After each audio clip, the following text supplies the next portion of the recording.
Hello and welcome, everyone. Thank you for joining me. Now let's cut to the chase. In retail today, data is power. And power, as we all know, doesn't wait for those who hesitate. Imagine running a retail business, guided not by hunches or habit, but by hard facts and real-time insights. Picture your team questioning everything with healthy curiosity, continuously tweaking and improving, not because they have to, but because they want to. This isn't a distant dream. It's what we call building a data culture. And for those bold enough to embrace it, the rewards are immense. In the old days, retail was ruled by the gut. A store manager with 30 years' experience could walk the aisles and feel which product would be a hit. That was then. Today, our most valuable instincts are the ones backed up by data. Why? Because the numbers don't lie. Data can reveal that a product languishing on the bottom shelf might double its sales if moved to eye level. It can show which promotions truly bring customers back and which are just bleeding margin. Major retailers have already figured this out. Amazon, Walmart, Target, Costco, they all invest heavily in data-driven decision-making. They're playing chess while others play checkers. And if you, as an SMB retailer, want to stay in the game, you need to adopt the same mindset. Here's a wake-up call. Companies that embrace data outperform those that don't. According to research, data-driven organizations are 23 times more likely to acquire customers, 6 times more likely to retain them, and 19 times more likely to be profitable. Closer to home for small and mid-sized businesses, one study found 65% of highly data-driven SMBs financially outperform their competitors, nearly double the rate of less data-driven peers. These aren't just statistics. They're a glimpse into the future of your business. A data culture is a nice-to-have, but it's also the difference between leading the pack or lagging behind. Yet, I won't pretend it's easy. In fact, about 72% of companies admit they've failed to create a truly data-driven culture. Think about that. Nearly 3/4 of firms know data is critical. They invest in fancy tools, hire analysts, and still, something doesn't click. Why? Because culture eats strategy for breakfast, as the saying goes. If your people don't embrace data, all the tech in the world won't save you. That brings us to the heart of the matter: fostering curiosity and continuous improvement. These are the twin engines of a data culture. Curiosity, that youthful spark that makes us ask why, is the unsung hero of business innovation. In a true data culture, every team member, from the C-suite to the shop floor, feels safe and even obligated to ask questions. Why did sales dip on Tuesdays? What if we rearrange the store layout? Is there a pattern in online returns? A culture of curiosity means no question is a stupid question, as long as you're willing to follow up with data. I'll share a little story. A few years back, Walmart's analysts noticed something unusual. Before a hurricane hit, sales of one unlikely item spiked dramatically: strawberry Pop-Tarts. Yes, you heard that right. Not torches or batteries, but Pop-Tarts. They dug into the data and found those breakfast pastries flew off the shelves, increasing 7-fold before a storm. Armed with that insight, Walmart stocked up every time a hurricane loomed, turning an odd quirk into a profitable strategy. Now, why do I bring this up? Because it took someone curious enough to explore the data with an open mind. In a company with a strong data culture, curiosity is encouraged, even expected. People are empowered to poke at the data, to challenge assumptions, to say, "Prove it to me with numbers." As leaders, we must lead by example. I challenge you to become the Chief Curiosity Officer of your organization. Ask probing questions in meetings, not to put anyone on the spot, but to inspire that analytical thinking. Praise employees when they bring a new insight or even when they uncover a mistake, because it means they were digging. Remember, every improvement begins with someone asking why. Foster that, and you're halfway to a data culture already. The second engine is continuous improvement. In retail, standing still means falling behind. We operate in a world of razor-thin margins and fickle customer preferences. A data culture pairs curiosity with action. It's not just questioning, but constantly testing, iterating, and refining. Think of it as the scientific method embedded in your company's DNA. Have a hypothesis, use data to test it, learn, and repeat. Leaders who exemplify a testing and iterating mindset spark a wildfire of positive values across the organization.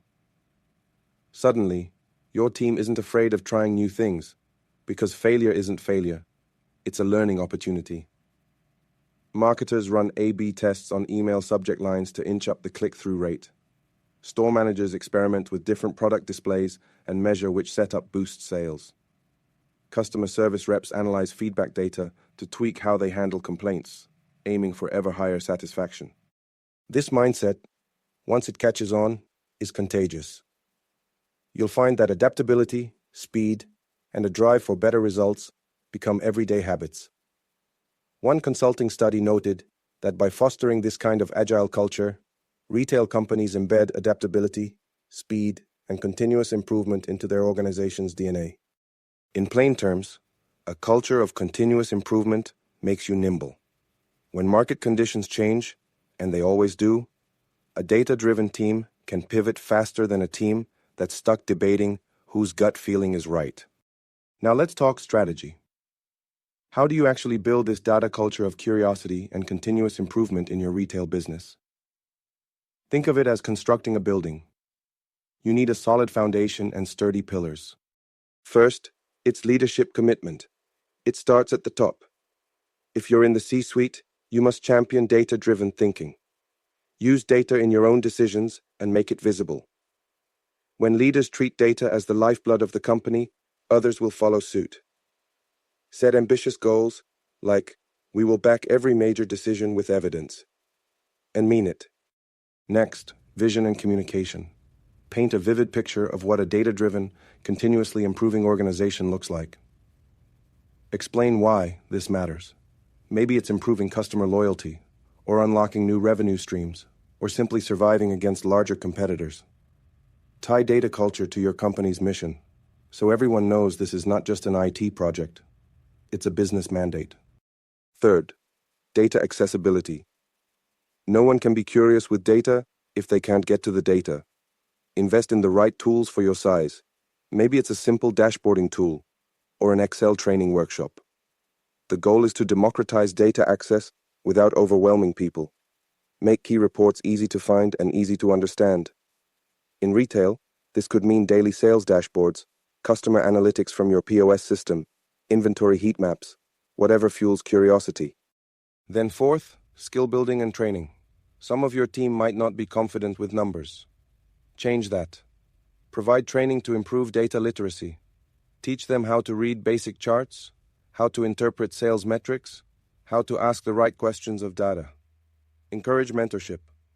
Your analyst or Excel guru can coach others. You want to turn dataphobes into data fans. Fifth is celebrate insights and wins. People repeat what gets rewarded, so celebrate those who use data to make a difference. Did someone discover that moving the shoe rack next to sports apparel boosted sales 5%? Shout it from the rooftops, or at least in the staff meeting. Turn it into a story and recognize the team's effort. When curiosity and continuous improvement lead to a win, make it a big deal. It signals to everyone, this is what we value here. Next is, learn from setbacks. Not every experiment will succeed. Maybe a data-driven promotion falls flat. In a data culture, that's okay, as long as you learn from it. Share the lesson and move on. When employees see that trying and failing, I prefer to say learning, won't get them punished, they'll be braver next time. Lastly, integrate data into daily decisions. Bake data into your processes. Start meetings with a quick review of yesterday's numbers. Require proposals for new initiatives to include supporting data, or at least a plan for gathering data. Make dashboards a regular sight on office screens. Over time, checking the data becomes as routine as grabbing your morning coffee. My friends, building a data culture is a strategic journey. It won't happen overnight, and it may not always be comfortable. But as any seasoned leader knows, comfort never drove a business to greatness. The retail landscape is littered with companies that rested on their laurels, trusting old habits in the face of new challenges. We will not let that be our fate. Instead, we choose curiosity over complacency and continuous improvement over stagnation. Envision your organization a year from now. Every team member armed with insights, confident in their decisions because they're backed by evidence, a culture where new ideas spring from every corner of the company as people explore data like prospectors panning for gold. That is a company poised not just to survive, but to thrive. That is what a data culture offers you. I'll leave you with this. In God we trust. All others bring data. The future of your retail business depends on what you do with that data. So foster that curiosity, drive that continuous improvement, and lead your people into a future where every decision is just a little bit smarter than the last. In the ruthless arena of retail, that can make all the difference. Thank you. Let's go build that future together.